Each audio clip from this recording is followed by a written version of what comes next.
Fala galera, tudo bem? Comigo tá tudo muito bom, espero que com vocês também. Hoje, infelizmente, a internet não deixou a gente trabalhar, né? Ela caiu, já voltou, mas fica oscilando bastante. E aí, quando eu tento fazer a gravação aqui da live, né?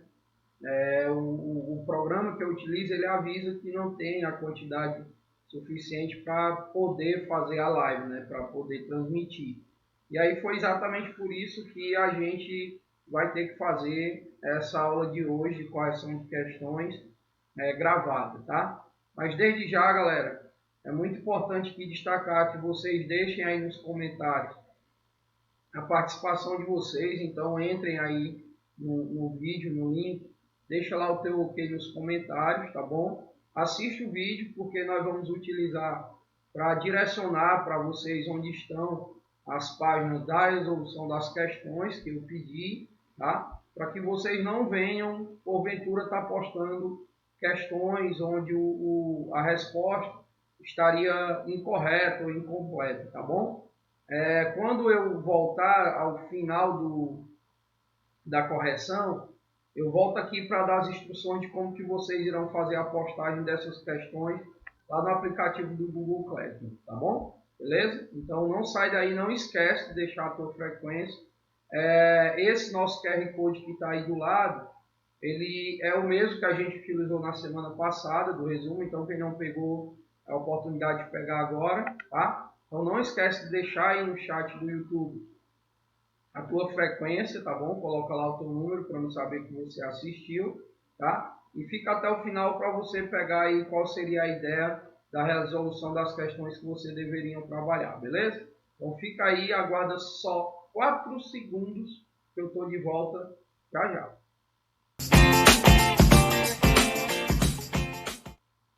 Bom, tá aqui eu de volta, né? Esse daí foi o material que a gente trabalhou na semana, na verdade no início da semana, tá bom? Deixa eu só aqui, mais uma vez, como sempre acontece, né? Colocar aqui a nossa canetinha, o nosso marca-texto, tá? Para a gente poder ir para as nossas questões, tá? Eu acredito que está dando para vocês verem daí. Daqui está dando de boa, então acho que para vocês também vai ficar tranquilo, tá? Deixa eu só pegar aqui as questões para eu poder fazer a leitura e logo em seguida a gente começar a responder elas, tá? Aqui primeiro ano, deixa eu só desabilitar aqui a minha tela para ela não apagar, só um segundinho, por gentileza.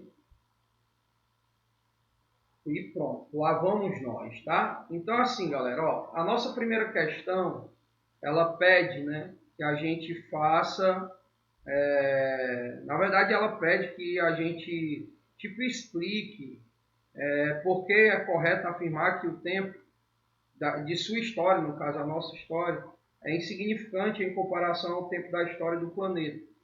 Então eu nem peguei isso aqui, mas eu acredito que vocês conseguem resolver de boa, né? Basicamente a resposta ela tem que girar em torno de vocês destacarem principalmente que o nosso período de tempo dentro das eras geológicas ele é muito curto quando comparado com os outros cenários, né, de formação do nosso planeta. Então eu cheguei até a dizer para vocês, enquanto a Terra ela tem mais de 4 bilhões de anos de formação, de existência, a gente tem alguns 1000 anos, né, para poder contar a nossa história. Então é importante destacar nesse sentido, que quando a gente faz essa divisão, como vocês podem ver aí nessa página do livro da direita, 83, ela basicamente mostra, né, que a nossa existência ela é muito curta quando comparado com todo o processo de formação e de evolução do nosso planeta. Então, a resposta pessoal, esse texto cabe a vocês a produzir, mas é importante vocês colocarem esse elemento, né? Que a nossa história de existência ela é muito curta quando comparado com a formação e a existência do nosso planeta, tá? Seria a resposta da primeira questão. Na segunda questão, ele diz o seguinte, coloque no seu caderno, é óbvio, né? Escreva o nome das eras geológicas nas quais ocorreram os seguintes fenômenos. Primeiro, ó, galera, um destaque aqui importante é você perceber que essa tabelinha ela é dividida em éons, que seriam os períodos mais longos, tá? Em eras, que ficam dentro dos éons, os períodos, que ficam dentro das eras, e as épocas, que ficam dentro dos períodos. Então, o que ele destaca aí é que a gente precisa pegar apenas a coluna das eras, né? Então, pronto, a gente vai analisar a era Cenozoica, a era Mesozoica e a era Paleozoica, ok? E aí ele quer que a gente diga, na primeira, né, em qual era surgiram os dinossauros. Aí a gente vai aparecer nessa aqui, ó. Na verdade, a gente não, né, os dinossauros. Ele vai aparecer na era Mesozoica, então você vai fazer o texto nesse ponto aqui. Ele até destaca aqui o período Jurássico, tá bom? Então a resposta seria a era Mesozoica na primeira e na segunda a era Cenozoica, já que ele pede as eras, né? Então, se a gente tivesse que detalhar um pouquinho mais, a gente teria aí o período quaternário, né, para falar da existência dos homens. E basicamente, galera, ó, ele destaca aqui embaixo, tá certo? Então, bem aqui, ó, aparecimento dos dinossauros, aqui, ó, era Mesozoica, e o homem lá na era Cenozoica, tá bom? Então, a resposta de vocês deve estar configurada, deve estar organizada para essa resposta. A terceira, caracterize as partes que compõem a estrutura interna da Terra. Aí vocês iriam encontrar essa resposta aqui na página 88, tá? E aí ele quer que você destaque as partes, né? E aí você vai falar exatamente, ó, sobre o manto. E aí esse manto, né? Ele pode ser dividido em manto superior e inferior, que a gente conversou, em núcleo, que pode ser o interno e o externo, e a crosta terrestre. Então, se a gente for destacar aqui, ó, essa partezinha verde, assim como essa partezinha azul, elas compõem a crosta terrestre. Tanto a crosta continental como a crosta litorânea, tá? Aí, à medida que a gente vai se direcionando para o centro do planeta, aí a gente vai passar primeiro pelo manto superior, depois pelo manto inferior, mais lá no fundo a gente chega no núcleo externo e mais abaixo o núcleo interno, tá bom? Então a resposta de vocês tem que seguir nessa linha. Alex, eu preciso caracterizar cada uma delas? Não precisa. A questão aqui, ela pede apenas que você diga quais são essas partes. Então ela não chega a pedir a característica de cada uma delas. Então só isso já é o suficiente para a resposta de vocês, tá bom? Quarta questão. A perfuração mais profunda da crosta terrestre atingiu quantos quilômetros abaixo da superfície? Galera, para a resolução dessa questão, eu nem peguei a página, mas seria na página 89, né, onde ele vai dizer logo bem no primeiro parágrafo que a maior profundidade já alcançada é de um pouco mais de 12 quilômetros de profundidade. 12 quilômetros de profundidade. Está na página 89 essa resposta. Vocês poderão encontrar lá logo bem no início do parágrafo, do primeiro parágrafo. Tá bom? Beleza? Eu não peguei a página porque para uma resposta tão simples, eu teria que gastar um tempo aqui, um espaço muito grande, então eu preferi só direcionar essa resposta verbalmente mesmo, tá? Vamos para a nossa quinta questão. Aí no caso da nossa quinta questão, a gente vai precisar passar para o outro slide, que é esse aqui, né? E aí ele pergunta o seguinte: quanto ao processo de formação, como as rochas podem ser classificadas? E aí a gente destacou na nossa sala, né? Em rochas magmáticas ou ígneas, então elas recebem essa mesma denominação, em rochas sedimentares e ainda em rochas metamórficas, tá? Então são essas as três classificações dos grupos que formam a crosta terrestre, tá? Os três grandes grupos de rochas que nós encontramos no nosso planeta. E na sequência da mesma questão, ele diz: caracterize os três tipos de rocha resultantes dessa classificação. Aí aqui sim, diferente lá da terceira, que você só iria colocar as partes, aqui ele pede que você as caracterize. Então vocês vão procurar informações aqui dentro do texto, galera. Ó, que é bem simples, né? Você pode falar sobre a solidificação do magma, no caso aqui de uma magmática, né? Essa divisão em rocha magmática extrusiva ou extrusiva, tá bom? Outro ponto que a gente destacou é que essas rochas, deixa eu ver se nós temos aqui, elas são rochas bastante resistentes ao processo erosivo, que são rochas mais antigas, ou seja, é o primeiro grupo de rochas que se formou no nosso planeta. Então fiquem bem à vontade de pegar essa parte aqui do texto, ó, tá? Toda essa parte aqui do texto. Inclusive, se quiser usar isso daqui, onde ele coloca esses dois exemplos de rochas magmáticas, fiquem à vontade. Então, o certo é que lá na página 90 vocês irão encontrar, nesse primeiro esqueminha aqui, né, nesse segundo parágrafo, as informações que vocês precisam exatamente para responder sobre esses grupos de rochas e, consequentemente, caracterizar cada um deles.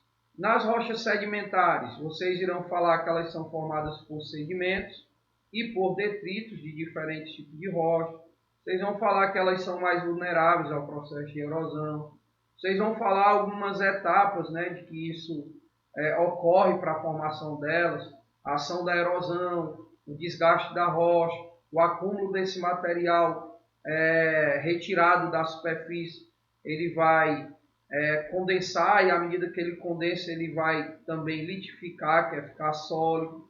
Então, vocês também olhem nessa parte aqui e tirem algumas informações bacanas, inclusive do nosso resumo, que foi disponibilizado nas aulas anteriores, para chegar a responder essa questão, tá bom? E desse lado aqui nós temos a resposta para as rochas metamórficas. Então, vocês destaquem que são rochas que sofrem, né, uma transformação. Essa transformação ela acontece porque essas rochas elas são expostas a elevada pressão e também temperatura. Isso vai fazer com que ela se modifique ou que ela modifique as suas propriedades físicas e químicas. Tá? Então ela muda a estrutura, ela muda a textura, ela muda a sua composição química, tá bom? Então aqui nessa página 90 e na página 91, tá? Vocês irão encontrar a resposta dessa nossa quinta questão. Então fica aí a dica para vocês resolverem ela, tá? Aí nós vamos passar novamente para o slide para chegar nas respostas das questões seguintes. Como a sexta questão, onde ele pergunta em quais evidências geológicas e geográficas e geológicas, né, o Alfred Wegener se apoiou para defender a teoria da deriva continental, tá? Então vocês vão encontrar, né, ela bem aqui, ó, bem aqui nessa parte de cima, tá? Onde ele vai destacar aqui, ó, a questão geológica, tá bom? E também as questões geográficas, que são exatamente esse posicionamento das, digamos assim, desses fragmentos, né, que ele destaca, tá? Aí ele coloca assim na sequência: porque, apesar das evidências encontradas por ele, sua teoria não foi aceita pela maioria dos cientistas. Então vamos tentar aqui organizar para vocês chegarem aí na resposta, né? Essa teoria da deriva continental, como nós conversamos, ela é uma teoria que defende, né, que no início o nosso planeta era formado por um único continente, que esse único continente chamado de Pangeia ele vai quebrar e se fragmentar, formando dois outros. Nessa parte aqui do norte, ele vai chamar de Laurásia, e nessa parte do sul aqui o Gondwana. E aí esses continentes eles vão se fragmentando, se separando, até chegar no formato atual que nós conhecemos hoje. Tá? Então, segundo essa teoria, essa fragmentação, digamos assim, foi ela quem fez a gente basicamente ter os contornos atuais do continente. E a gente viu que o fato dela não ter sido aceita durante aí um certo tempo por uma boa parte, né, do grupo de cientistas, é que ela não conseguia dizer quem era o responsável por essa quebra e essa separação. Então, a segunda parte da resposta ela tem que girar em torno disso, né? Ele não tinha como comprovar quais eram as causas reais pela quebra e a separação da Pangeia. Tá bom? É por isso que ela caiu um pouco em descrédito. Então, a resposta de vocês tem que seguir nessa linha. A formação de um único bloco que teria quebrado, separado até chegar no formato atual, e o fato dela ter caído em descrédito é exatamente também pelo fato de não ter uma base, né, científica que comprova quais seriam os reais responsáveis pela quebra e a separação da Pangeia. Então, formule uma resposta nesse sentido também. A sétima, o Brasil está localizado em qual placa tectônica? Aí você vai encontrar aqui nessa página 93. Ó. Se a gente pegar o Brasil está nessa placa aqui, que é a placa que nós chamamos de Sul-Americana, né? Então nós estamos nessa, tá? Bom, acabei de pintar de amarelo. Sabendo que o Brasil está localizado no centro dessa placa, correto? Explique por que não há ocorrência de vulcões e terremotos intensos no nosso território. É exatamente por conta dessa localização. Então a resposta de vocês tem que ser nesse sentido. Né? Inclusive ele coloca a própria resposta aí na pergunta. É por estar no centro que nós não temos esse tipo de fenômeno. Por quê? Porque eles são fenômenos típicos das áreas que ficam próximos a essas linhas rosas aqui. Ó. Então há países, né, que ficam próximos dessas linhas e há inclusive países que ficam entre duas placas. Você pegar aqui, por exemplo, o Japão, né, um desses exemplos, a Indonésia é uma dessas regiões. Então algumas áreas, alguns países, eles ficam muito próximos da borda, entre duas placas, ou até mesmo entre as duas placas. Então são nesses países que esses fenômenos são mais comuns. No caso do Brasil, que está mais no centro, ele não tem esse tipo de ocorrência, tá bom? A oitava questão, a formação das grandes cadeias de montanhas do mundo, também chamadas de dobramentos modernos, como os Andes, na América do Sul, os Alpes, na Europa, e o Himalaia, na Ásia, estão associados a quais movimentos tectônicos? Gente, desculpa esse meu abrimento de boca que já está virando rotineiro, né? Mas porque esse horário é lasqueira, perdão também pela palavra, mas dá um soninho mesmo, mas que aqui hoje está no friozinho, tá? Então assim, galera, ó, se a gente pegar os Andes, eu vou até colocar aqui em outra cor, para destacar, ó. Vou colocar aqui em azul, não, vou colocar em verde, não, vou colocar no vermelho, tá? Ó, se a gente pegar os Andes, ele fica bem nessa área aqui, ó, tá? Que eu estou pintando de vermelho. Se a gente pegar os Alpes, eles ficam mais ou menos nessa faixa aqui, ó. E se a gente pegar o Himalaia, ele fica nessa faixa aqui. Então, quando ele pergunta quais são as semelhanças, né? Ele diz aqui, não é isso? O que está associado é exatamente que essas áreas eles ficam entre placas, tá? Essas placas elas possuem um movimento convergente, perdão, e é exatamente esse movimento de choque entre placas que vai fazer com que haja a existência dessas cadeias de montanhas, tá bom? Inclusive eu vou reforçar nesse texto aqui, ó. Se vocês vierem aqui na página 94, ele vai falar sobre esses movimentos convergentes, tá aqui, ó, tá? Que é o movimento de encontro entre essas placas. Aí ele vai começar a dar os exemplos aqui, ó. Como ocorre na Sul-Americana com a placa de Nazca, que vai formar, no caso, os Andes, né? Eu não sei se ele vai colocar os nomes aqui, mas coloca aqui, ó. Ah, não, aqui é as fossas oceânicas, né? Que é o de subdição. Tudo bem. Tá certo? Então, são os movimentos convergentes, que são aqueles movimentos de choque entre as placas, ó. Eles formam essas cadeias de montanha. Aqui ele colocou, nessa primeira imagem, né, uma foto da Cordilheira dos Andes, aqui na América do Sul. E nessa segunda imagem, a cordilheira lá do Himalaia, que é onde fica também o ponto mais alto do planeta, que é o Everest. Então, nessa página 94, vocês vão conseguir aí um texto bacana para responder essa questão.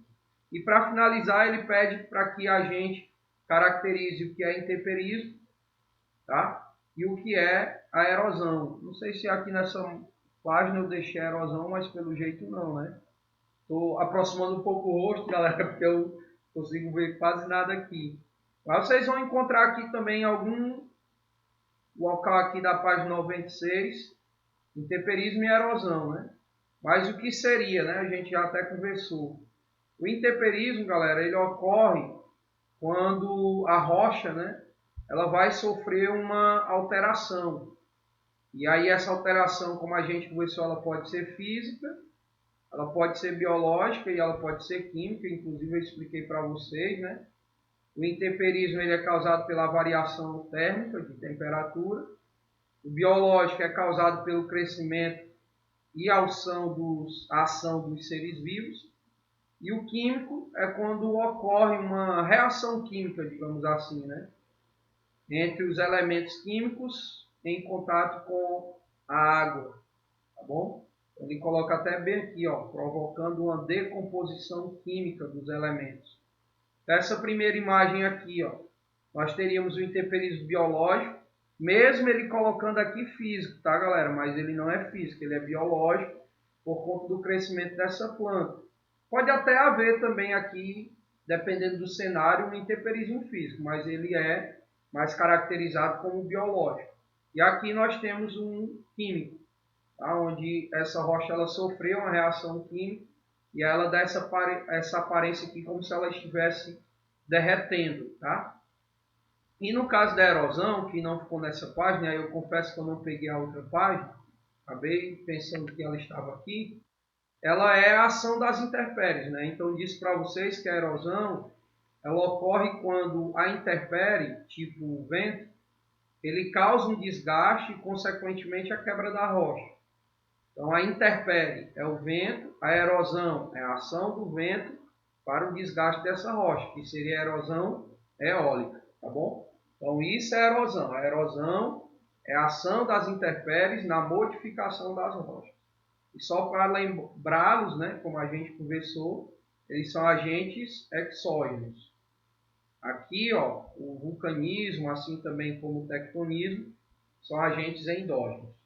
Então, acredito que essa nossa explicação aqui, esse nosso direcionamento das páginas, elas serão suficientes para que vocês cheguem nas respostas que vocês devem usar na atividade, tá bom? Eu vou só fazer agora aqui a transição da tela para a gente poder encerrar aqui esse nosso momento. Pronto, aqui, então assim, galera, ó, deixa eu voltar aqui para a tela maior. Ó, vocês têm até o dia de hoje, né? Até meia-noite, eu coloquei lá no Classroom, para fazer a atividade. A atividade são todas essas questões que a gente acabou de corrigir aqui, de 1 a 9. Ah, professor, é muita coisa só para hoje. Não é só para hoje. Se vocês olharem os planos das semanas anteriores, no começo do mês eu passei as 2 primeiras questões. No plano da segunda semana, mais 2, 3 e 4. Na semana passada, mais 2 e agora o restante. Entendeu? Então vocês tiveram aí todo o mês para resolver essas questões. Se deixaram para o último dia é mais complicado. Aí algumas pessoas, galera, disseram que seria mais bacana que a gente também disponibilizasse assim, alguma informação que ficasse mais visível. Ó. Só lembrando, de certa forma é uma obrigação de vocês em olharem os planos e ver o que cada disciplina está pedindo. Eu, particularmente, entendo que vocês recebem todos os planos de todas as disciplinas e aí muitas vezes dá preguiça mesmo de ir atrás, tá? Então, a partir da próxima semana, eu vou estar disponibilizando uma imagem para a monitoria da turma e aí a monitoria vai repassar para vocês quais são essas atividades que vocês devem fazer, tá bom? Alex, eu não vi o vídeo hoje, eu só vi o vídeo amanhã, né, por conta aqui de problemas de internet. Vocês têm todo o prazo para poder entregar a atividade. Agora, quem entrega no dia já vai ter aí um olhar diferenciado. Eu já dou uns agradozinhos na qualitativa, tá bom? Então, o certo é vocês colocarem hoje. Porém, se você colocar amanhã, depois, eu vou receber também de todo carinho, entender a situação de cada um. Mas perde um pouquinho assim, né? Lá da qualitativa, que também não é essas perdas tão significativas, mas também perde. Tá bom, galera? Então, no mais, ó, muito obrigado pela companhia. Não esquece de colocar o comentário de vocês aí. registrando a frequência. Se você não colocar, eu não vou saber que você assistiu ao vídeo, tá bom? Aproveita, deixa o teu like lá, né? Quem não se inscreveu ainda, se inscreve, dá essa moral, então coloca lá que eu gostei, para a gente poder repassar esse vídeo para outras pessoas, tá bom? Então fiquem com Deus, se cuidem, que Deus abençoe a família de vocês e vocês, e logo logo aí a gente possa se encontrar para estar fazendo as nossas aulas mesmo, daquele jeitinho bacana que é um perto do outro, conversando isso, aquilo, aquilo outro. Se vocês tiverem ainda alguma dúvida, vocês podem me mandar lá no grupo da sala ou no privado, que eu vou tentar ajudá-los, tá bom? Galera, no mais, bom final de semana, já que nós não teremos mais aula essa semana pelo meio de geografia. E a gente se encontra na próxima segunda-feira, se Deus quiser, com a internet já bem estabilizada, para a gente poder fazer esse papo mais ao vivaço mesmo, tá? Fiquem com Deus, aproveitem bem o restante da semana e até a nossa próxima aula, segunda-feira, se Deus quiser, e Ele vai querer, tá bom? Abraço, viu? Tchau, tchau.